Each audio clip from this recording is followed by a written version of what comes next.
నేడు artificial intelligence ఎంత విజయవంతమవుతుందో దాని వినాశకరమైన పరిమాణాల గురించి ఆందోళనలు అంత ఎక్కువగా తలెత్తుతున్నాయి.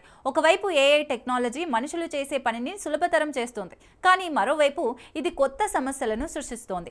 ఇప్పుడు చైనాలో జరిగిన ఒక కార్యక్రమంలో ఏఐ నియంత్రణలో ఉన్న ఒక రోబో అకస్మాత్తుగా అక్కడున్న జనాలపై దాడి చేయడానికి ప్రయత్నించింది. రోబో దాడి ప్రజలను భయభ్రాంతులకు గురిచేసింది. సాఫ్ట్వేర్ లోపం కారణంగా ఈ సంఘటన జరిగిందని నిర్వాహకులు చెప్పుకొచ్చారు. చైనాలో ఇటీవల జరిగిన ఒక సంఘటన 2010లో రజనీకాంత్, ఐశ్వర్య రాయ్ నటించిన రోబోట్ సినిమాను తలపించింది. నిజ జీవితంలో ఒక హ్యూమనాయిడ్ రోబోట్ వికృతంగా మారి జనాలపై దాడి చేయడం ప్రారంభించింది. సినిమాలోని రోబోట్ చిట్టి అదుపు తప్పి ప్రజలపై వికృతంగా దాడి చేస్తుంది. రోబోట్ వికృత ప్రవర్తనను ప్రదర్శించే వీడియో సోషల్ మీడియాలో వైరల్గా మారింది. సోషల్ మీడియాలో వీడియో వైరల్గా మారడంతో ఏఐ టెక్నాలజీ భద్రత గురించి ఆందోళనలను మరింతగా పెంచేస్తోంది. ఆర్టిఫిషియల్ ఇంటెలిజెన్స్ తో నడిచే రోబోట్ ఇంత అస్థిరంగా ప్రవర్తిస్తుందని ఎవరు ఊహించలేదు.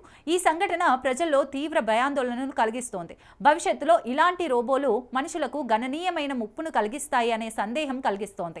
వైరల్ వీడియోలో రోబోట్ అక్కడున్న ప్రజల వైపుకు దూసుకుపోతూ వారిలో కొంతమందిపై దాడి చేయడానికి ప్రయత్నించింది. ఇది అందరినీ భయాందోళనకు గురిచేసింది. భద్రతా సిబ్బంది వెంటనే జోక్యం చేసుకుని అదుపు తప్పిన హ్యూమనాయిడ్ ను అదుపు చేశారు.